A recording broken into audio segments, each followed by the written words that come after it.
No programa de hoje, vamos rever alguns momentos de nossa programação de 2011.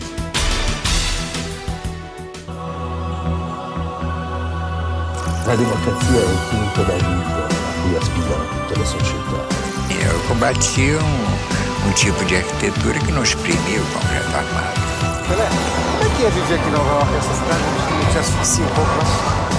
Now I'm only depressed a certain amount of time, you know. L'orgasmo è l'orgasmo di tutto il procedimento rituale teatrale. Não é que não seja bom industrializar, tem que industrializar, mas é que a vida não se resume ao crescimento econômico e à industrialização. La creatività è una sintesi tra fantasia e concretezza. Às vezes eu esmorece, mas é uma coisa que eu consigo fazer esmorecer, porque eu tenho uma fé inabelável nesse país.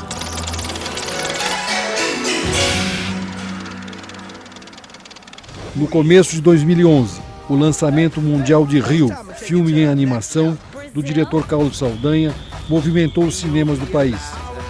Ao lado de Sérgio Mendes, o músico Carlinhos Brau foi o responsável pela trilha sonora do filme. E agora você e o Sérgio estão juntos de novo no Rio, né? No Rio, incrível. O Rio é um filme que acho que é um antes e um depois do Brasil. Acho que desde Carlos Miranda a gente não tinha uma representatividade tamanha. Já que nós temos uma exposição de comunicação da arte e da cultura do Brasil tímida para o mundo. Acho que o Brasil pode se comunicar muito, sobretudo, não estou falando de política, mas acho que o governo Dilma é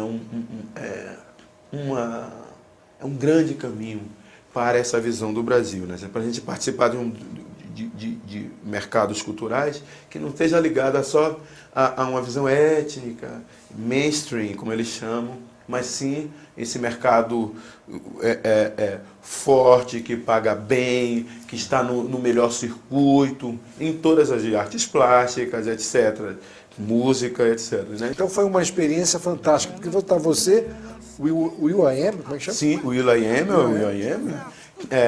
Jamie Foxx, Anne Hathaway, Sérgio Mendes, aquele menino Jesse Eisenberg. Mas tudo isso comandado por um brasileiro que é a imagem do brasileiro. Assim, ó. Olha, o nome dele é Carlos Saldanha. O cara é gentil. Um príncipe, assim, de uma família. Papai com Isabela, sua esposa e suas filhas, que é tão fofa as filhas do cara. Assim, né? É um menino, né? Que é um menino, é um menino, ou imprime um menino, assim, eterno. Ele fez a Era do Gelo. Ele fez a Era do Gelo. Que coisa. Né? E fez o Rio. Então o Rio, para mim, é um antes e um depois na visão externa para a cultura brasileira. Eu tenho muita sorte, assim. Posso usar uma expressão popular no seu programa? Eu sou cagado de sorte.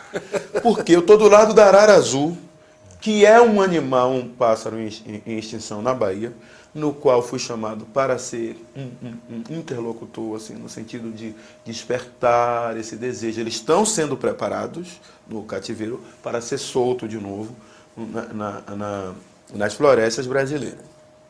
Né? E eu entro nesse filme maravilhoso, fazendo músicas, convidado por Saldanha e por Sérgio, que é um amigo que eu tenho há 20 anos que eu lhe falei.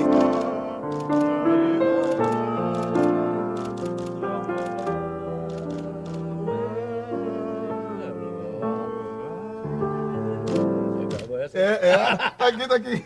O cara gravou também. Tem uma música nossa que está estourada no Japão.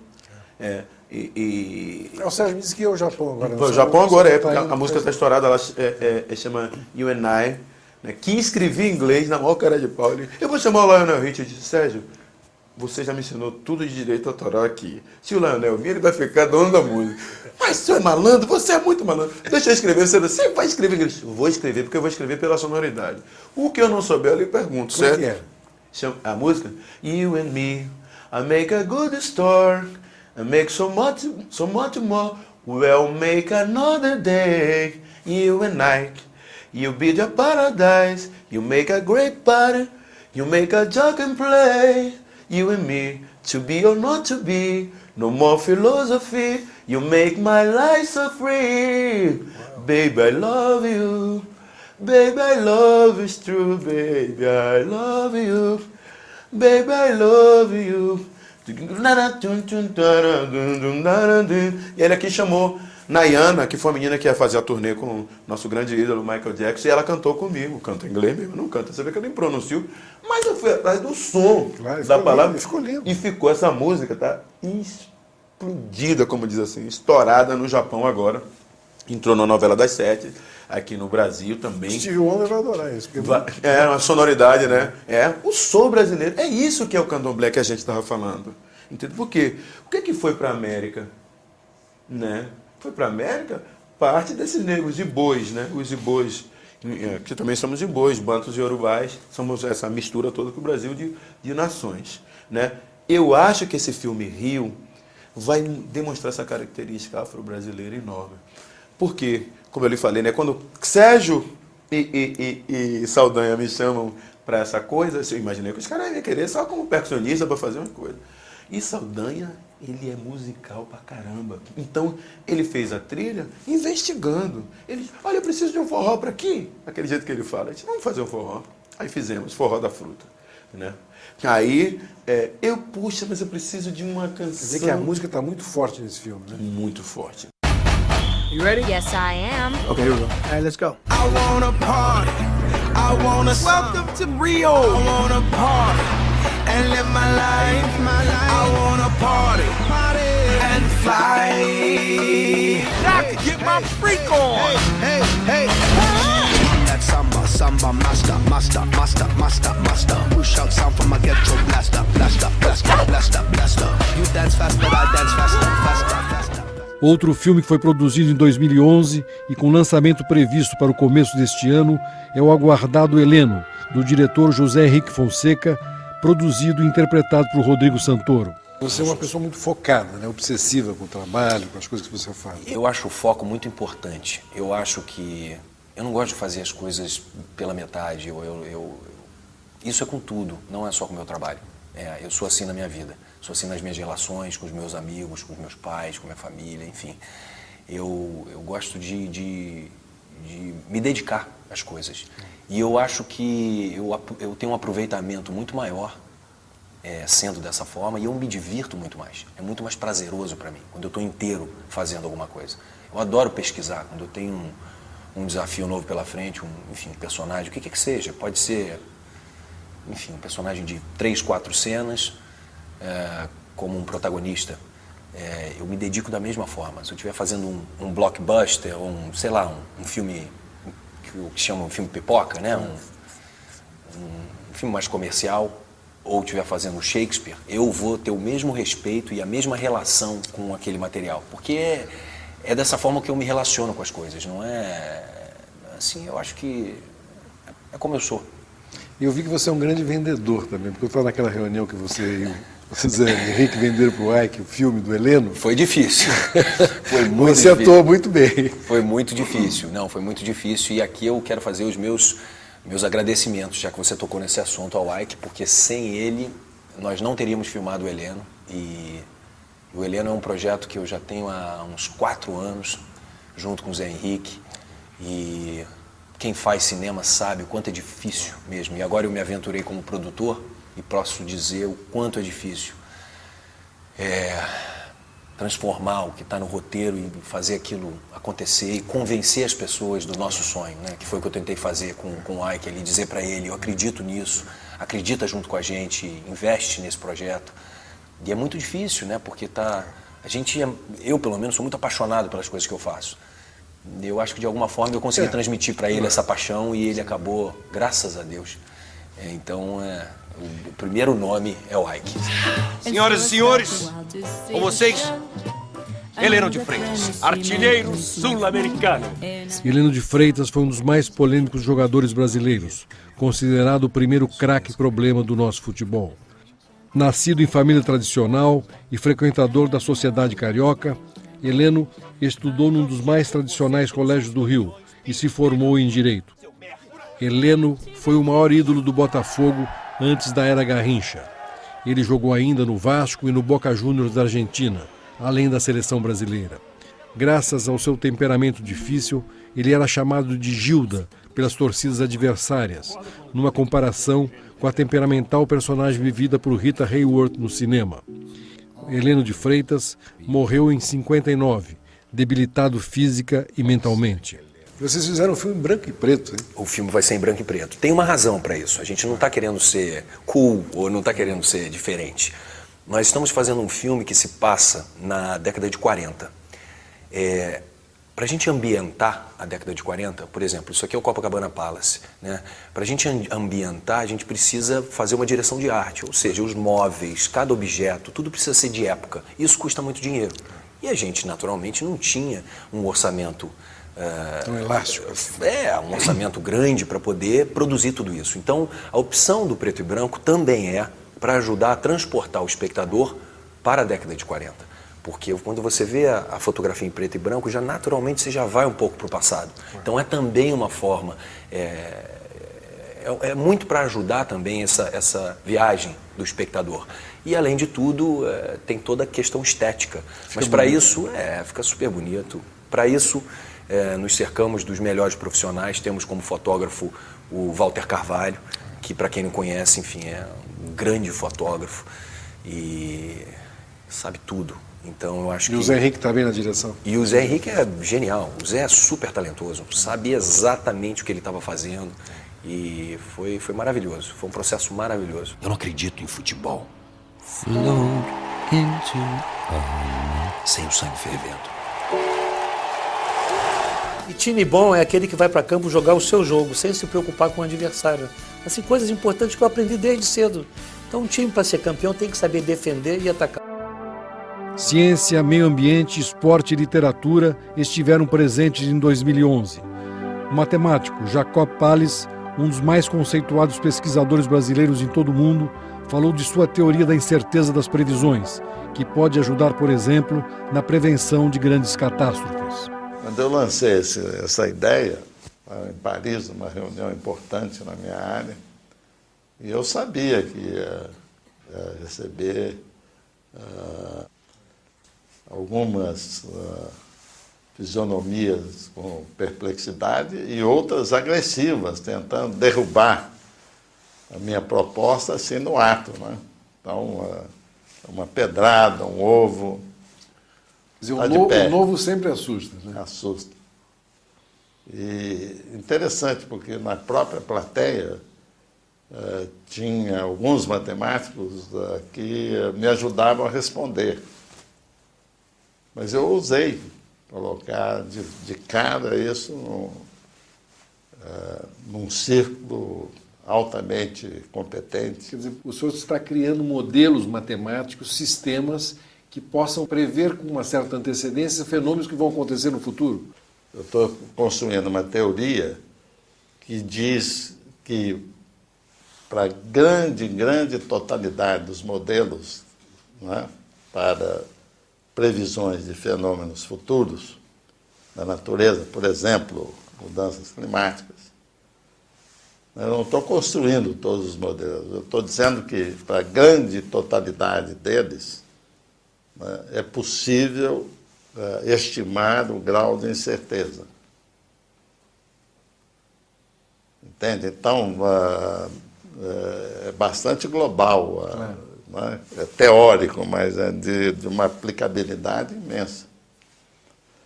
Quando eu comentei isso com um especial, o diretor do INPE, ele ficou super excitado, então, quer dizer, porque modelos, eu não posso nem ter a pretensão de criar todos os modelos, não é isso, porque depende de um conhecimento profundo daquela área para você propor um modelo. Mas uma vez proposto, o que eu estou dizendo, não importa qual seja, desde que não seja muito simples ou muito degenerado, vai ser possível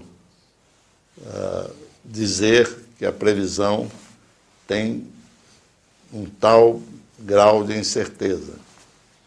Então, isso ajudaria muito. A incerteza é muito grande ou é muito pequena. Então, por exemplo, um desastre natural, dependendo do grau de incerteza, né, a gente poderia tomar providências maiores ou não tão complicadas.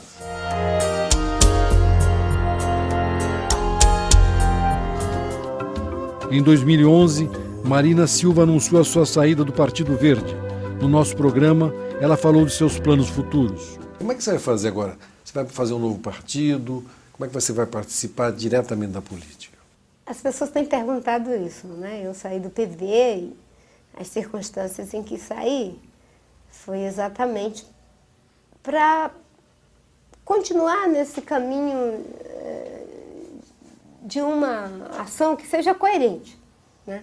Porque quando eu entrei no PV, havia 3 compromissos: de ter a candidatura própria, e de ter uma revisão programática e a reestruturação do partido para que ele pudesse fazer jus a essa discussão, a esse debate que nós estamos fazendo aqui agora. Inclusive ampliando o envolvimento da própria sociedade. Eu acho que conseguimos um avanço muito grande na candidatura própria, na questão da revisão programática, as diretrizes que foram feitas com a ajuda de pessoas que nem são do PV, como Maria Alice Setúbal, Eduardo Janete, Paulo Sandrone, Ricardo Paz de Barros, uma gama, Luiz Eduardo Soares, uma gama de pessoas que não são do PV e que contribuíram. André Urani. O André Urani, meu amigo, que estou torcendo aí por ele. Então, a gente conseguiu uma boa plataforma que agora pode ser transformada, né, no programa do partido, numa linguagem atualizada para um programa. Eu acho que não foi possível, pelo menos para os que estão nos espaços de poder da burocracia partidária, compreender a necessidade de também nós, porque eu era parte, fazermos jus ao legado que suscitamos, sem querer nos apropriarmos inteiramente dele, né? E como isso não foi possível, né, um grupo de pessoas, uns saíram, outros se licenciaram, como é o caso do Sirquis, outros estão ficando criticamente, como é o caso do Gabeira, né, mas todos no mesmo movimento de repensar a política, o sistema político e os avanços que o Brasil precisa numa agenda de desenvolvimento econômico e social. Bem, aí vem a pergunta, e isso vai virar um partido, esse movimento? Tem que virar, né? Senão... mas nós temos que viver a realidade do movimento, sabe? Para evitar essa coisa de partidos se formarem só pensando em eleição. Não se cria um partido para concorrer à eleição.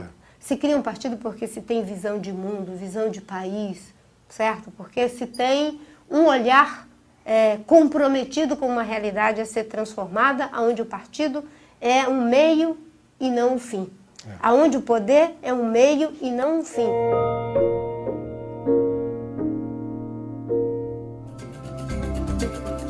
O país já respira a Copa de 2014.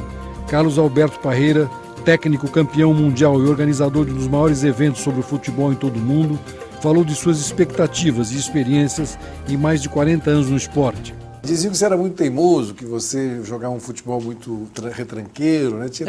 Outro dia a gente até comentou no programa Bem Amigos, estavam falando aí do Joel e do Caio, né?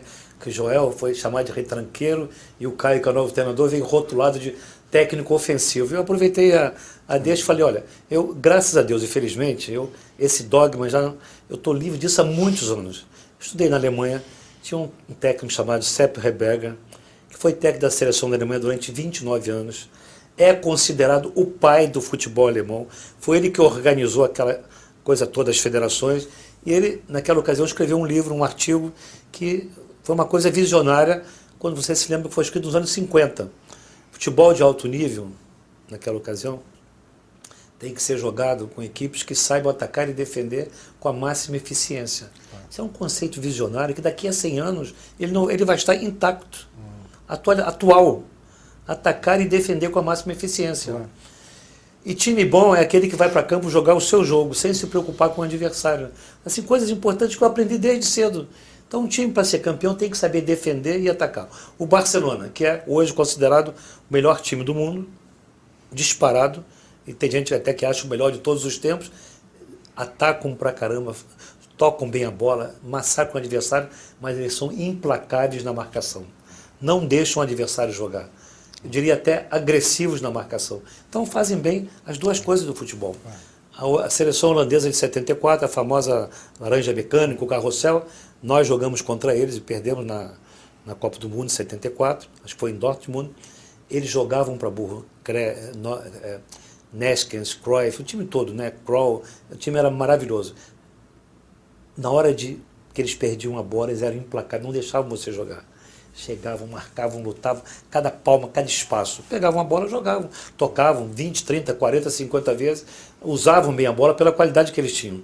Mas não deixavam jogar, então não tem jeito. O time campeão de 70, que o Zagallo era o treinador, não foi retranqueiro.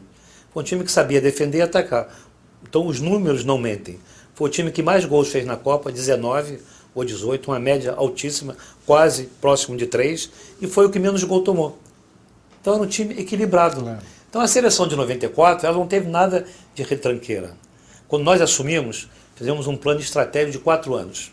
Primeira coisa, devolver ao futebol brasileiro o protagonismo. Vamos jogar dentro daquilo que a gente sabe fazer. O que é que nós fazemos de bem? É tocar a bola, jogar com qualidade. Como é que se joga no Brasil? Linha de 4, todo mundo joga com linha de 4, 2 zagueiros, 2 laterais, 2 volantes, 2 meias, ou um 4-3-3, mas na ocasião o 4-4-2 já estava em voga, que era muito bem adotado no mundo. Então nós usamos linha de 4, marcação por zona e toque de bola. Só que aquele time era muito organizado. Como nós ficamos praticamente 4 anos, aquele time aprendeu a jogar dentro daquela maneira. Ocupava bem os espaços, se defendia bem e jogava bem. E tinha grandes jogadores, né? E tinha um time que tem Bebeto e Romário que não voltam para marcar. Hoje no futebol atual é impossível ter um time com 2 atacantes que não participem das jogadas defensivas. 2 laterais que apoiavam muito. Do lado direito era Jorginho e Cafu. Quem conhece os 2 sabe que é impossível tolhê-los. Do lado esquerdo era Branco e Leonardo. Romário e Bebeto. A gente não tinha naquela ocasião um grande número 10, o que nós tínhamos era o Raí, que acabou não correspondendo à expectativa, né? Ele tinha se mudado para a França, no Paris Saint-Germain, aquela adaptação, não teve férias, ele voltou, eu ainda o coloquei de titular, ele era o único grande 10 do Brasil, não tinha outro naquele momento. Então a gente usou o Zinho de um lado, usou o Mazinho, usamos o Raí e tal, mas o time, na hora que tinha a bola, sabia jogar. Não era um time retranqueiro, é um time que se fechava bem e saía. É um time organizado. Veja bem, eu não vou ficar me preocupando em tentar explicar para todo mundo que é diferente ser organizado do que ser retranqueiro. Não tem nada a ver uma coisa com outra. Tem muita gente que não entende isso. Eu não vou ficar me preocupando em explicar, mano.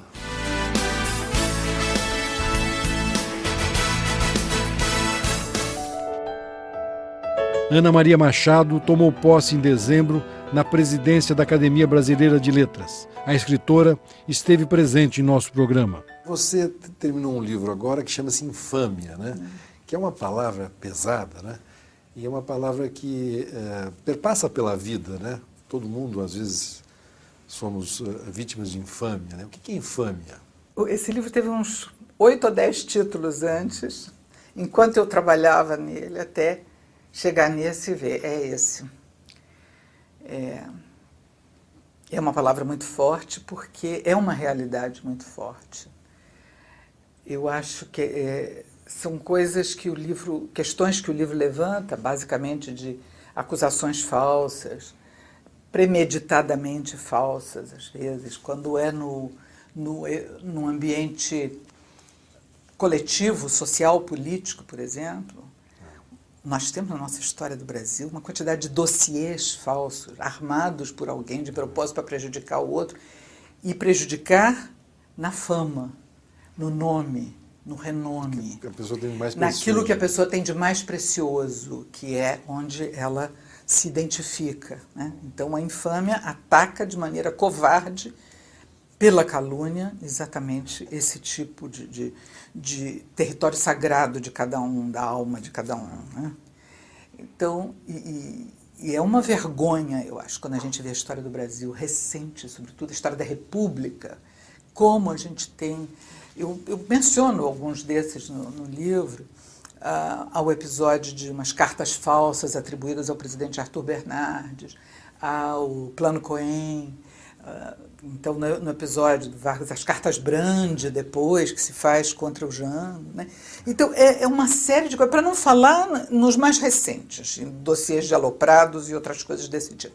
Mas, quer dizer, a facilidade com que alguém cria uma série de coisas parecendo que é documento, e na verdade não é, só para prejudicar alguém e para avançar seus próprios interesses, Isso é um traço da nossa política e da nossa história que eu acho que a gente tem que olhar com muita atenção, porque isso não é tão frequente em outros lugares. Acontece um ou outro, o caso do Refúgio, não sei o que, mas é um ou outro. Nós temos sistematicamente, em períodos pré-eleitorais, quando eu comecei a fazer pesquisa, eu fiquei impressionada, porque vai chegando perto de eleição, vai aparecendo dossiê. É Pasta Rosa, é Silvânia, não sei o que. Eles se multiplicam de uma maneira, porque não tem...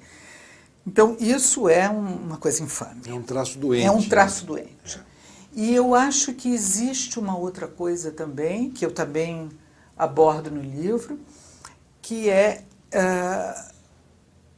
a infâmia individual, é a fofoca dirigida contra alguém pela maldade ou casos específicos por interesse. Um caso que eu abordo no livro, por exemplo, é a questão de um diplomata muito respeitado, poderoso, e que começa a criar uma situação para dar a impressão de que a mulher não está bem emocionalmente, não está bem mentalmente, ele quer, enfim, interditá-la. Na verdade, é alguém que está querendo acabar um casamento sem dividir os bens. E tem poder para isso. Né? E esse tipo de coisa também acontece. É sempre com a parte mais fraca. No caso, a mulher. Aí. A mulher era a parte mais fraca, né? Agora está mudando. Internamente, enfim. Não, na medida em que mudar, deixa de acontecer com ela. Talvez ela comece a fazer com os outros. Mas, tipo assim.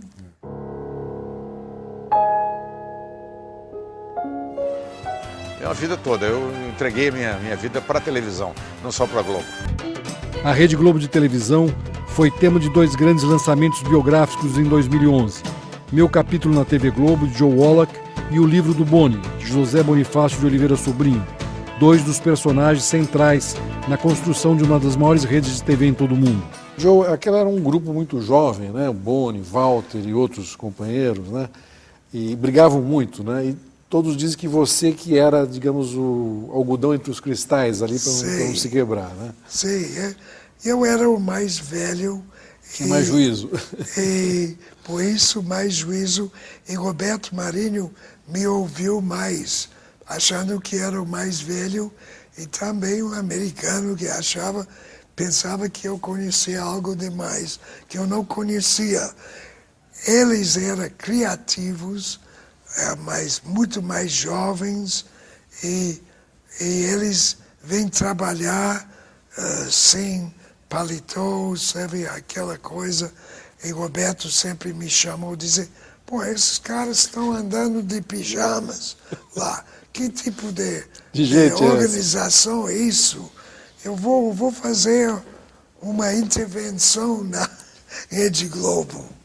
Eu queria mandar o senhor Grael lá, que era o superintendente do Globo Jornal. Eu disse, pode fazer, mas vamos fazer picadinho dele, porque esses caras eram muito voláteis. Cada homem e pessoa criativo tem um lado emocional. Então, Daniel Filho e Boni brigava, Walter e Boni e qualquer um, Armando Nogueira, queria uma coisa. Aí, minha posição era tentar colocar as coisas em paz, mostrar a eles, vamos centralizar, vamos fazer assim. E a ideia do orçamento, ninguém sabia quanto nós gastamos por mês. Não tinha orçamento. Não tinha orçamento nenhum. Aí eu lutei durante 3, 4 anos para isso. Foi uma fera, porque eles dizem, como você pode fazer um orçamento? Porque Chacrinha ganhava 20 na TV Rio, Excelsior fez uma oferta de 30, ele foi para lá, e TV Globo 40. Como vocês sabem quanto nós vamos gastar? Foi esse tipo de conversa. Mas depois eu convenci eles, foi muito tempo, para tentar organizar esse tipo de financeiros, etc., que ajudou bastante. E Boni, quando ele começou a entender isso, ele aprimorou a ideia do orçamento. Agora, vocês começando lá na TV Globo, vocês começam a implantar uma série de coisas que não existiam nesses... Isso tudo é muito improvisado, Exatamente, né? Aí vira uma empresa, realmente. Virou uma empresa, né? No processo de produção que nós implantamos na TV Globo, parte dele vinha da cultura cinematográfica americana. Parte da televisão americana, uma boa parte da experiência que eu tive em agência e nas outras emissoras, e também com a contribuição do Joe Wallach, que havia sido gerente da NBC em San Diego, e conhecia muito bem essas questões todas de orçamento e tudo isso. No início, era difícil a gente seguir o que o Joe queria, porque exatamente havia esse problema. O Joe, lá nos Estados Unidos, você precisa de um ator, de um produtor, de um diretor de TV, de um cameraman, você passa a mão no telefone e liga para um agente, ele está lá. Nós não, nós tínhamos duas coisas para fazer. Ou formávamos essas pessoas, ou tirávamos das outras emissoras. Então, às vezes, nós tínhamos que pagar salários um pouquinho salgados, até exorbitantes, em alguns casos, como os grandes astros, porque nós não tínhamos aqui essa escola. Então, até que a gente conseguiu equilibrar, nós fomos enganando um pouco o Joe Wallach. A hora que nós chegamos a ter algum dinheirinho, nós mergulhamos naquilo que ele queria corretamente, que é um processo de orçamento muito correto, custos diretos e indiretos, detalhado e tudo. O Joe teve uma importância fundamental nessa história. Agora, o doutor Roberto também, né? Porque como empresário ele teve confiança em deixar vocês fazer o que quiserem. É aquilo que o Pedro Bial disse, que o doutor Roberto também tinha aquela coisa de, quando jovem, ele sempre se aproximava dos mais velhos. E quando velho, ele entregou o poder aos jovens. Então ele tinha tido o problema dele no início da TV Globo, e ele confiou em mim, no Walter, mesmo no Joe, que naquele momento tinha menos de 20 anos em relação ao Dr. Roberto. Então nos entregou essa missão, e nós acho que cumprimos ela com muito carinho. Boni, são 31 anos de TV Globo. 31 né? anos de TV Globo, mais 4 como consultor. Total de empresa, 35 anos. Quer dizer, é uma vida, né? É uma vida toda. Eu entreguei minha vida para a televisão, não só para a Globo. Agora, uma coisa interessante também, você desde garoto, você soube negociar muito bem as suas coisas, né, Boni? Você teve um jeito para se vender, né? Você sabia claro, se vender. Eu acho que sim, é porque, sabendo, quando a gente entrou no mercado, eu percebi que aquilo que eu queria fazer, as pessoas não tinham ainda percebido que era possível fazer. Então eu achei que eu teria algum valor. Então, eu além de tentar realizar o sonho, eu quis realizar algum dinheiro. Então, eu não consegui, mas consegui o primeiro que já resolveu. O segundo, eu acho que, na realidade, eu faria jus a uma boa parte da TV Globo.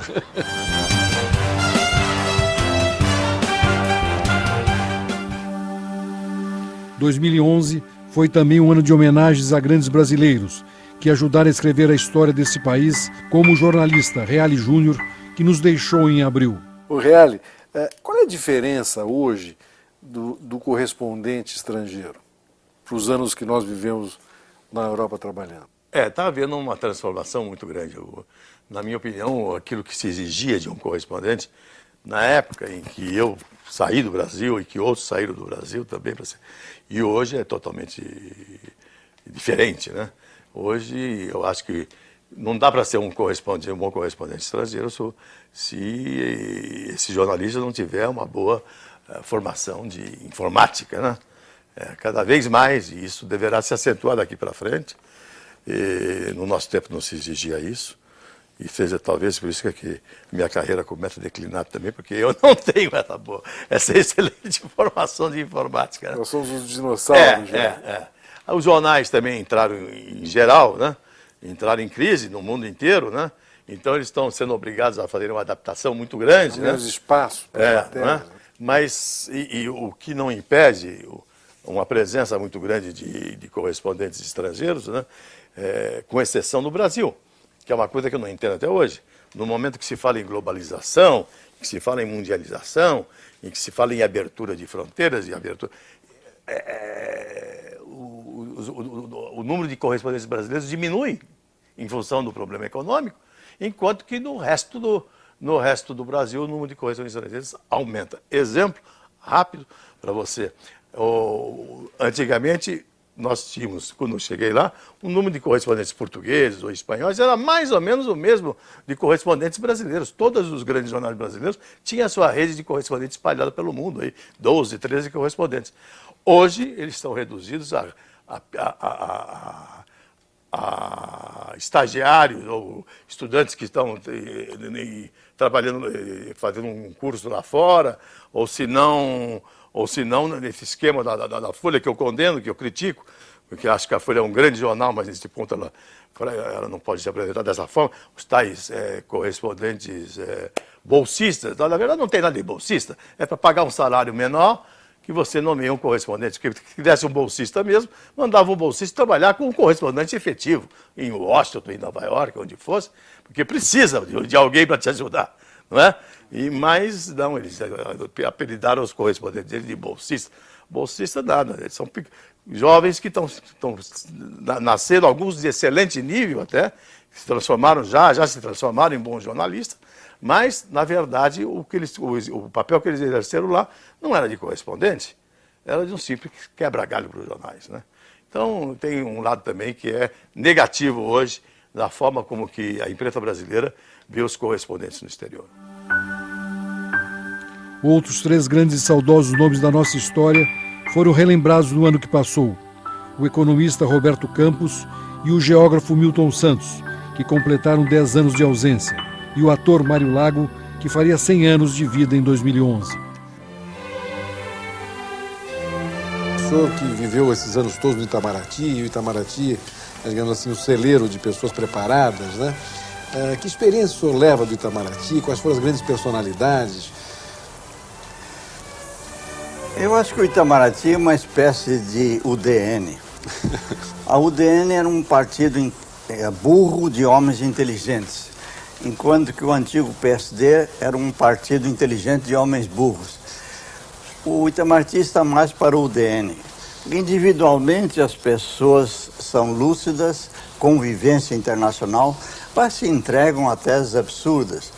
Eu fui sempre, por exemplo, contra o terceiro mundismo do Itamaraty, que passava a badalar e cultivar países do terceiro mundo, quando os nossos reais interesses, em termos de comércio, em termos de atração de investimentos, em termos de absorção de tecnologia, eram com o primeiro mundo. O Itamaraty foi favorável, ou pelo menos tolerante em relação à política de informática, que eu acho um dos crimes cometidos contra o desenvolvimento brasileiro. O Brasil perdeu o bonde tecnológico na década dos 80 com a política do nacionalismo informático. Que um cidadão comum, um político comum se entusiasmasse com aquela forma rudimentar de nacionalismo, se entende. Mas que gente sofisticada do Itamaraty não percebesse que um país que investia então 0,6% do PIB em pesquisa não podia aspirar à autonomia na informática é simplesmente absurdo. Por isso eu vejo o Itamaraty com grande admiração em termos de pessoas isoladas e com visão crítica em relação ao ente coletivo. É, como a UDN, um partido burro de homens inteligentes. Por exemplo, o senhor tocou numa questão aí que me interessa muito, que é a questão das ideologias, né? O senhor disse que estava tudo muito confuso. Eu concordo com o senhor, absolutamente. Depois da queda do Muro de Berlim, né? Antes o mundo vivia o pensamento de esquerda, um pensamento mais progressista, um pensamento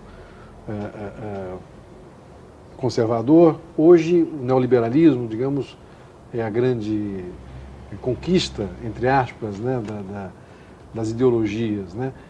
Onde é que estão as ideologias? Morreu a ideologia? Mas é o contrário. Porque hoje as ideologias estão nas coisas. Quer dizer, que é outra grande marca do nosso tempo, é que antes eles estavam na cabeça dos filósofos, dos ideólogos, hoje as coisas trazem uma ideologia, né? E eu acho que esse processo do consumo, ele é exatamente grave por isso, porque as coisas nos arrastam, né? E nos comandam. E, por outro lado, eu creio que há uma busca de outra coisa, né? Uma busca que cidade de forma diferente, quer dizer, a recusa de certas filosofias, de certas religiões ocidentais, né? No caso do Brasil, né? É uma invasão. Chega numa livraria, e a gente vê que toda essa literatura de autoajuda, de autoajuda, ou oriental mesmo, que é a busca de outra coisa, né? E há também as manifestações da música, tudo que vem de baixo, né? Esses rapistas que são grandes cientistas políticos e também filósofos populares extraordinários. Quer dizer, está faltando que nós, os homens da faculdade, também sejamos capazes de abandonar um pouco a nossa língua, que é o facultês, e passemos a usar uma linguagem que seja representativa de uma outra coisa, né? O que você tirou mais dessas coisas da vida, assim? Não, a vida tem isso de bom, é surpresa. Porque um dia nunca é igual ao outro. Você, a não ser quando você já está aposentado e que faz da sua vida aquele posto lá do posto, aquele cassinozinho do posto, você acorda de manhã e vai para lá jogar. Do contrário, quem não joga, você chega, você vai dormir, está sol, está uma noite bonita, quando acorda no dia seguinte está chovendo. O jornal que você queria comprar não existe mais, já acabou, já esgotou. São pequenas surpresas que fazem a grande surpresa da vida, né? Você está esperando um comercial, eu vou gravar amanhã um comercial, o telefone, olha, ficou para o mês que vem, então. Você já estava contando com aquele dinheiro, já às vezes já gastou até por conta. Eu estou falando que o meu tinha saído no princípio do mês, só vai gravar no princípio do mês que vem. Você já começa a gastar por conta. Porque você na vida tem que gastar por conta sempre. Sim. Você tem que se dar permanentemente, senão a vida não tem graça. A vida vai estranhar. Você não pode perder a esperança, né? Bom, então apaga o arco-íris. O gostoso da vida é você. Como é que vai ser amanhã? Será que eu acordo amanhã? De repente, não me avisam e eu fico. Os parentes vêm fechar meus olhos. Você dorme sem saber se vai acordar no dia seguinte. Acorda, você não sabe se o leite está quente, não sabe se o leite ferveu, não sabe se o pão está bom. Pode ter, o queijo pode ter, já está fervendo, a ricota pode estar fermentando. Entendeu? Já tem uma surpresa. No que acorda, você já pode ter surpresas, né? E assim são as grandes surpresas, a decepção com um amigo, a decepção com a mulher amada, uma contrariedade que não estava prevista. Você nunca sabe o que vai ser do dia. E isso é que é o bom da vida. Porque se fosse programado tudo, não tinha graça.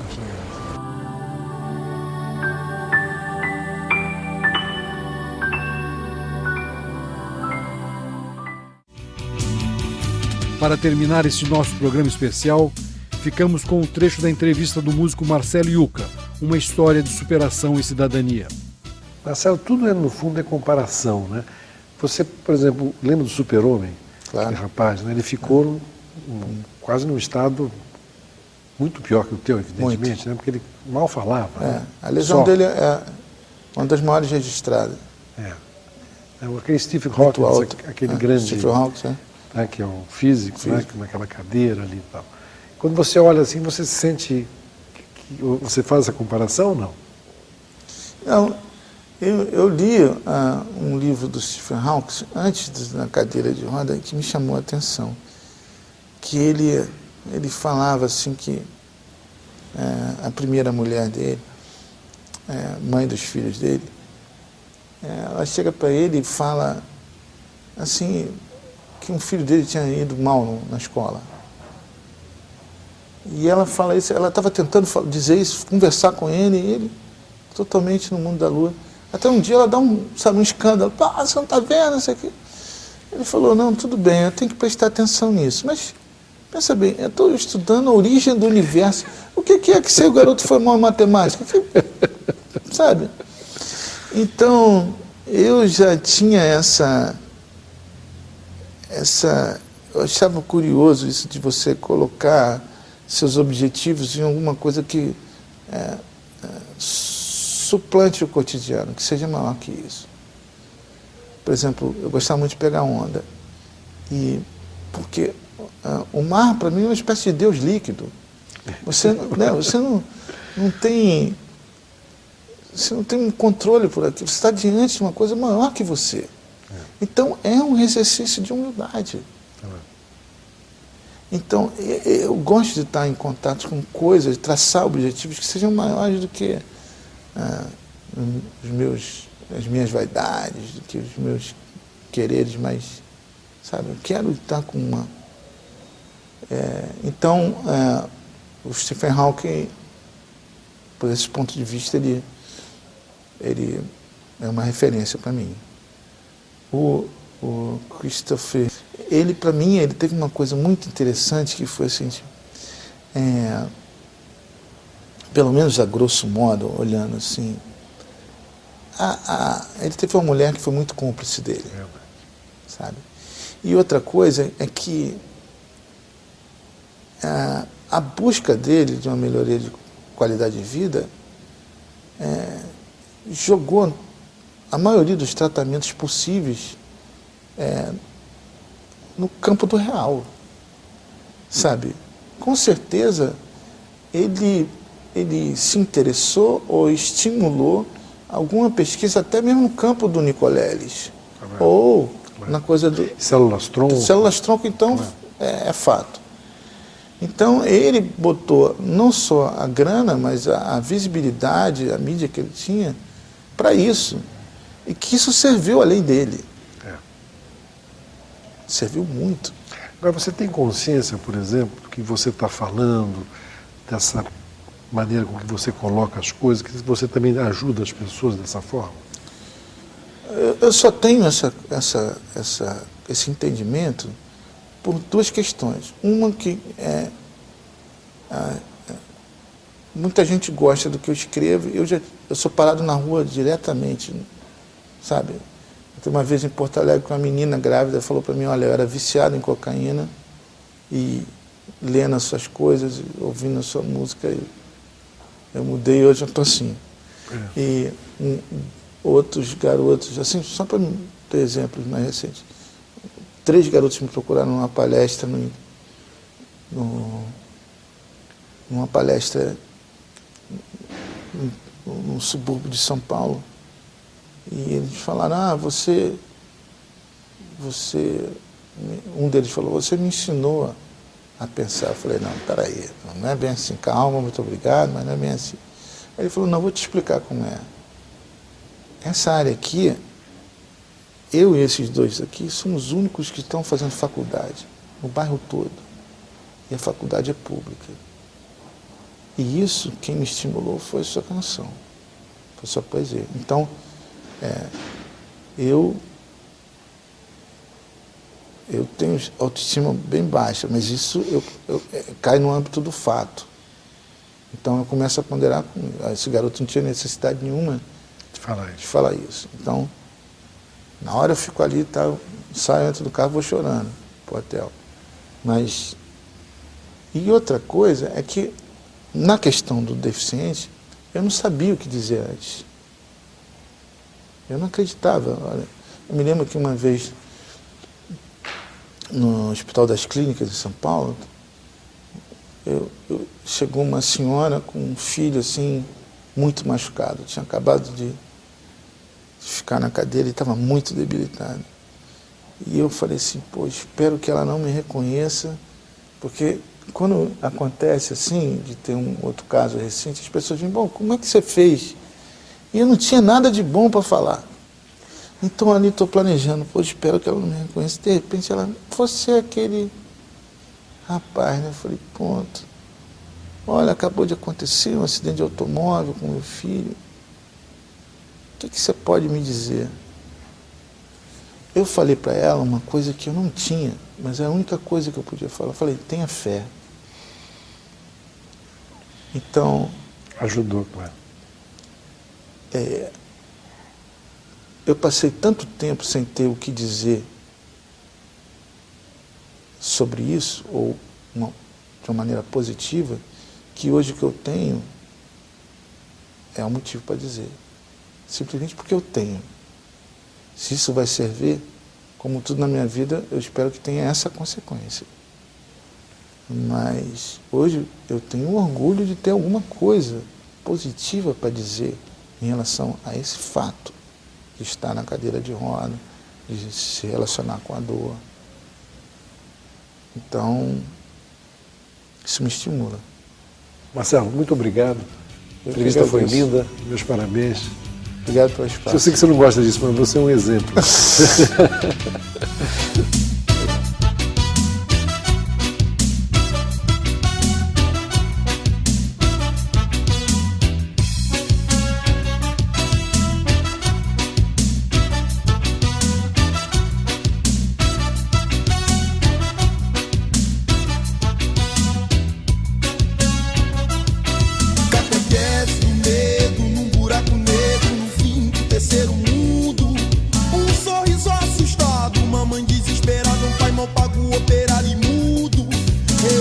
Oficiais escurecendo outras salas, onde a tortura faz fim.